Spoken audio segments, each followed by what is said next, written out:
Good morning, Philippines and all of the OFWs around the world. After almost 3 years of pandemic, today we have 1,391 active cases of COVID-19 and we have 175,428 for the recoveries and we have 1,557 for the number of the deaths.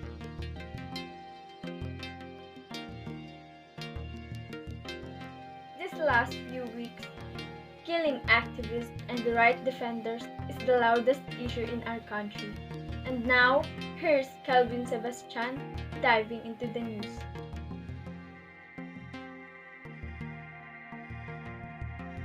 Thank you, Miss Cindy. According to spokesperson Ravina Shamdasini, OHCRH received information stating that at around 3:15 a.m. on Sunday, 8 men and 1 woman were killed in Batangas, Cavite, Laguna, and Rizal as police and military executed search warrants issued by the Manila Court. Among those killed were labor rights activist Emmanuel Asunciano, along with husband and wife Child Lemita Evangelista and Ariel Evangelista, who work on issues relating to the rights of fishing communities and were reportedly shot inside their home. Melvin Desegal and Mark Licoras Bacasnam were also among the victims, advocates for housing rights of people rendered homeless. Two indigenous people activists and two housing rights activists were also among those killed and 6 people were reportedly arrested during the operations. This is Calvin Sebastian reporting, Direct Media News.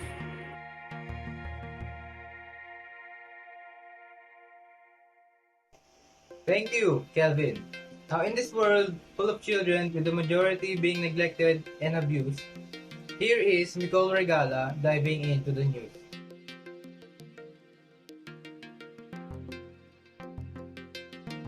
An OFW in Saudi Arabia has called for help in the wake of a horrific incident in which the man she met online in the Philippines allegedly did something wrong with her 15 and 11 years old children, and the case is currently investigated by the authority.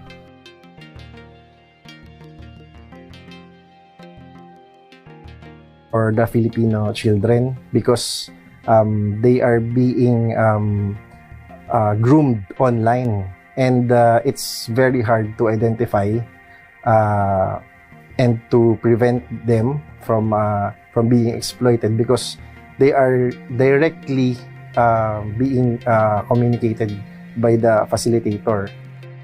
Children and young people have the same general human rights as adults and also specific rights that recognize their special needs. Children are neither the property of their parents nor are they helpless objects of charity. They are human beings and are the subject of their own rights.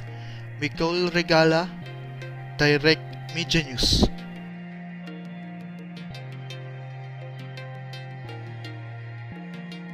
Direct Media Weather, keeping you updated, Direct Media News.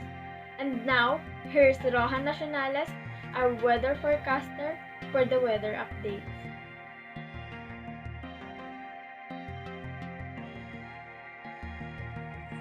Turning a coppery shade of red in the sky, this November 8, the full moon kicked off election day with an early morning event of its own, a total lunar eclipse.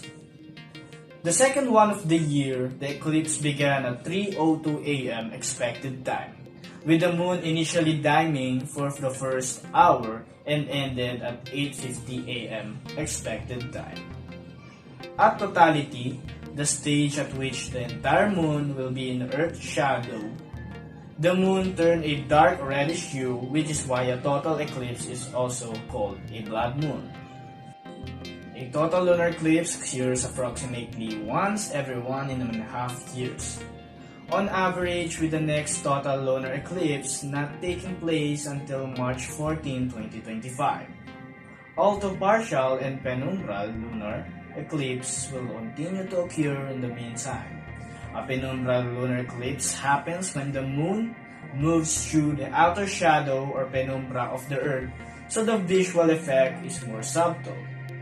Those viewing the total lunar eclipse were able to see the curvature of Earth's shadow as it began to slowly swallow the moon completely.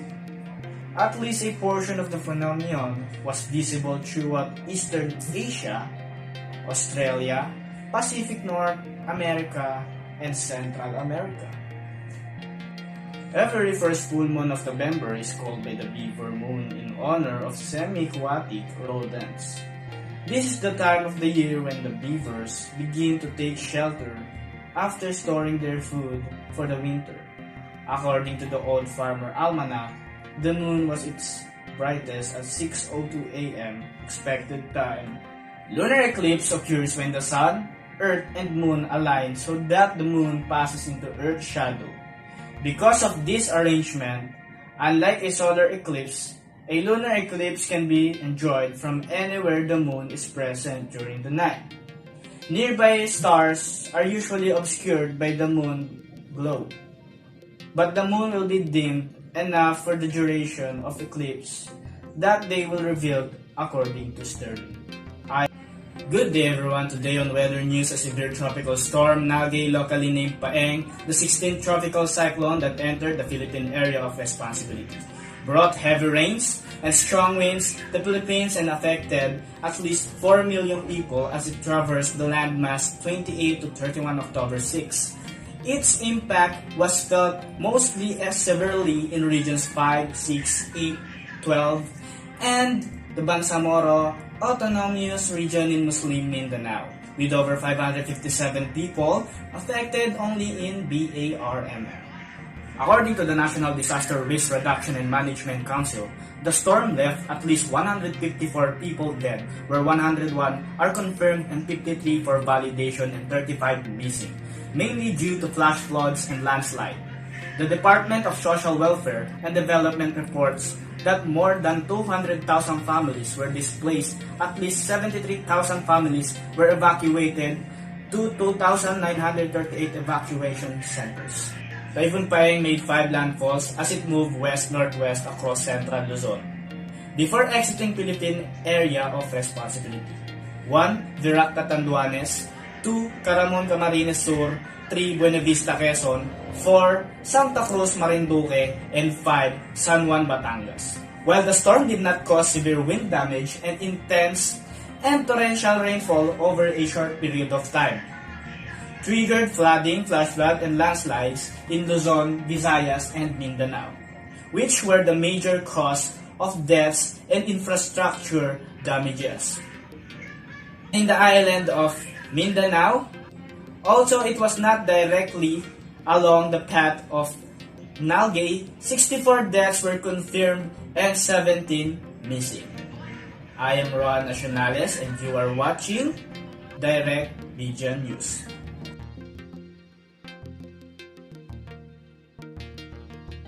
For whom are you getting up for? For my family, especially for my children. Before, I used to have nothing. Even weekly allowance, I can't even provide. It hurts my heart as a father that I cannot provide what they need. So, I told to myself that I need to finish my studies to prove to my children that I did not fail them, that I can still make them proud of me. I balance my time with work and school. At daytime, I focus on my school and studies. At night, I work for my family. At first, I was embarrassed because I was the oldest among my classmates. Even older than some of my teachers. I felt sorry for myself. But because of that, I was more encouraged to study harder. I graduated, I even got to be with high honors. And suddenly, I became a teacher. Nakape, enhance the brain function, boost your metabolism, and it can also improve your liver and mental health. Family makes me strong, like Lakape. So creamy, so smooth. So what are you waiting for? Try Lakape.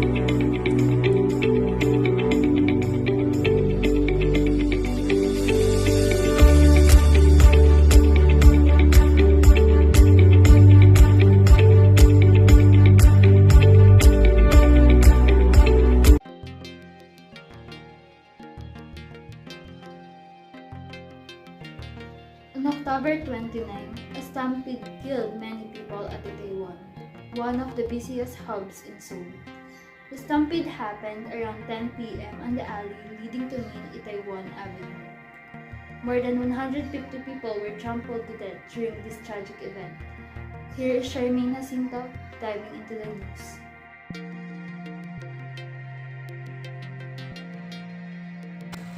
An estimated 100,000 people came there to celebrate to mark the first Halloween since the start of the pandemic. Around 5 p.m. there were too many people on the street, and around this time social media messages were being posted online and saying that the streets of the district were so crowded they felt unsafe. The first call from Itaewon came at 6:34 p.m. saying that the alley is really dangerous right now. People are going up and down. But police officer told to the first caller they would send someone to go and check it out, but no significant were sent for hours. Authorities said they had the 137 officer on the ground at Itaewon that night, but were so clearly outmatched by the many thousand flocked the area. Around 10 p.m., the deadly crash began. Hamilton Shopping Mall were the worst overcrowded started and many victims are trapped. In this alley, people are going pushed down under the crowd and experiencing breathing difficulties. As incident happened, 10 of people were getting CPR along the street. At 10:43, they placed to level 1. At 11:13 p.m., they placed to level 2. Bodies were lined up along the street and covered with blue blanket. Belonging of the victims where crowd crash happened during Halloween festivities are kept in Seoul, South Korea on Tuesday. Authorities are still investigating what caused of the incident, but Choi Song-bom, chief of the Yongsan-gu Fire Department, saying it was a presumed stampede where people really felt injured. And South Korean President Yoon Suk-yeol convened an emergency meeting in the early of Sunday, and he announced a national period of mourning. Charmaine Jacinto, Direct News.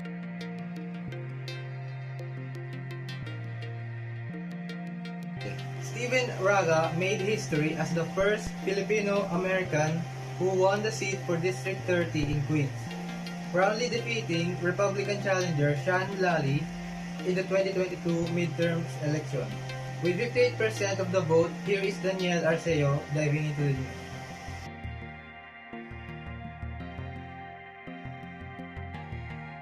Filipino-American Steven Raga became the first Filipino-American to be elected in the 2022 U.S. midterm elections in New York. Steven Raga, a Democratic candidate, won the seat of Assemblyman of New York State District 30 in Queens, New York.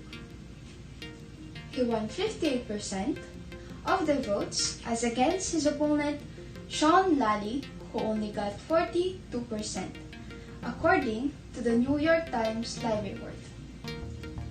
Raga is the first Filipino-American elected to office in the New York State. Danielle Arceo, Direct Media News.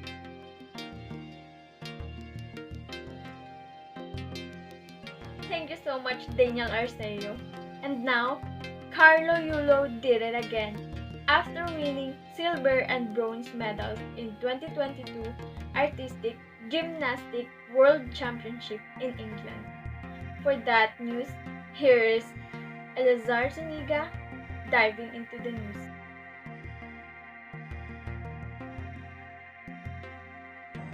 Thank you, Cindy. Today, I am your reporter, Elsa Albert B. Suniga. Today, I am reporting all about another achievement to Carlos Yolo to win in gymnastics and Jan Amor's issue. Carlos Yolo reclaimed his world title men's bout after claiming the silver medal in his pet event. Before wrapping up his campaign in the 51st FIG Artistic Gymnastics World Championship in Liverpool, England, with a bronze medal in the parallel bars. Ahead of the rest, averaging 14.950 in his 2 attempts. Yolo was suddenly beaten to the gold by Amernia Arthur Nathan, who tailed 15.050 following a combined jump of 15.00 and 15.100. The 22-year-old Filipino gymnastic ace who ruled the event last year in Kitakyushu, Japan, soared to 15.00 in his first attempt and got 14.900 on the next. Igor Ridivolu of Ukraine grabbed the bronze with an average jump of 14.33. Yolo's silver performance, however, was still a refreshing sight after the Tokyo Olympian finished out of the medal podium in the men's floor exercise, that event that catapulted him to world fame for winning it in 2019 Stuttgart, Germany. Shortly after the vault, Yolo added a bronze medal in his collection in the parallel bars with a score of 15.366 behind 3-time world champion and gold winner Zhu Jingyuan of China of 16.166 and silver medalist Lucas Rauser of Germany of 15.500. And let's get to the Jan Amor's issue. College of St. Benilde players Tane Davis and Jimboy Pastoran have filed physical injury complaints against Jose Rizal University Jan Amores at San Juan Prosecutor Office. The charges were filed on the Friday before the Blazer game against the Virtual Health Atlas, 3 days after Davis and Pastoran both sustained injuries when Amores went on a rampage, resulting in the suspension of the 3 Blazer and 12 heavy bombers. Davis was knocked out after taking a punch on the chin, while Pastoran received a left black eye. Benilde coach Charles Teo served a witness for the case. Teo stressed that team is willing to forgive but will do is necessary for the action done. And again, I am your reporter, Elsa Albert B. Suniga. Thank you.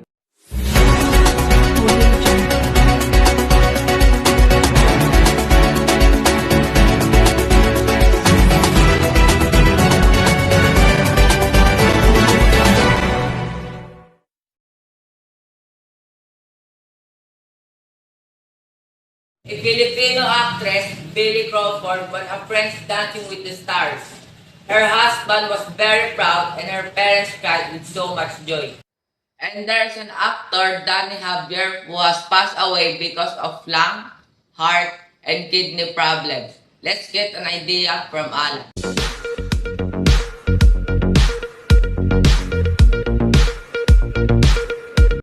Danny Javier, founder of the iconic OPM band Apo Hiking Society, passed away Monday on October 31, 2022.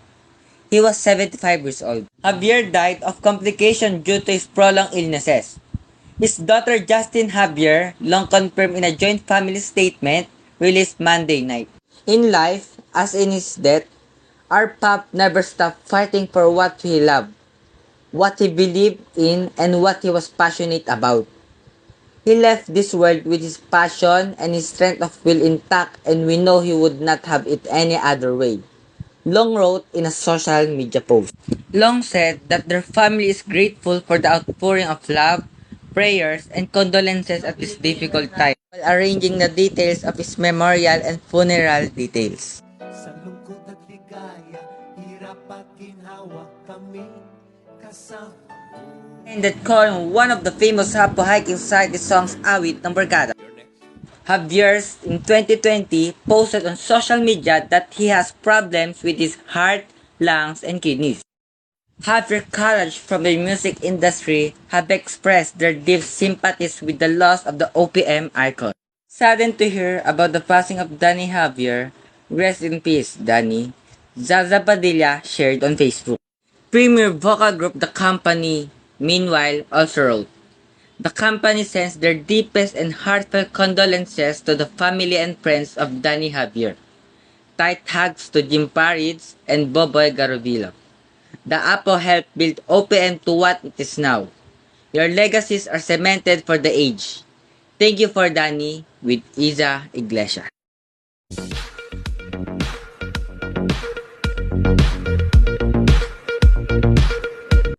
Billy Crawford, along with his French dance partner Fab Hautot, were hailed as the grand champions of Dance avec les Stars, the French edition of the dance reality show Dancing with the Stars. In an Instagram post on Saturday, Colin Garcia couldn't help but take pride as she announced her husband's feat.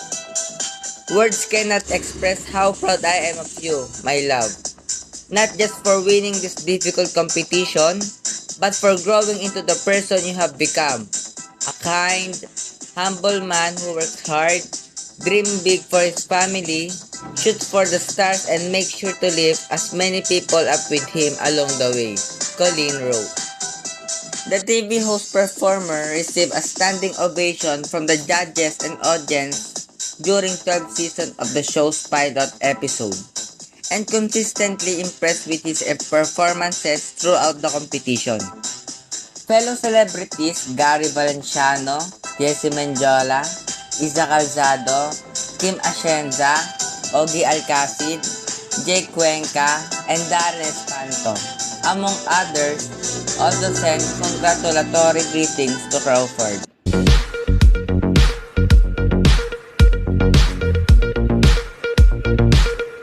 My name is Alan Daniel Cruz. And my name is Alan David Cruz. Direct Media News.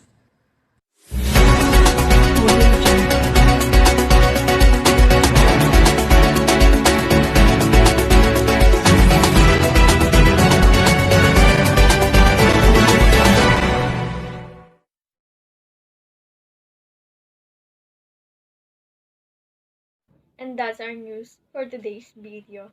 I am Rosenda Inopia.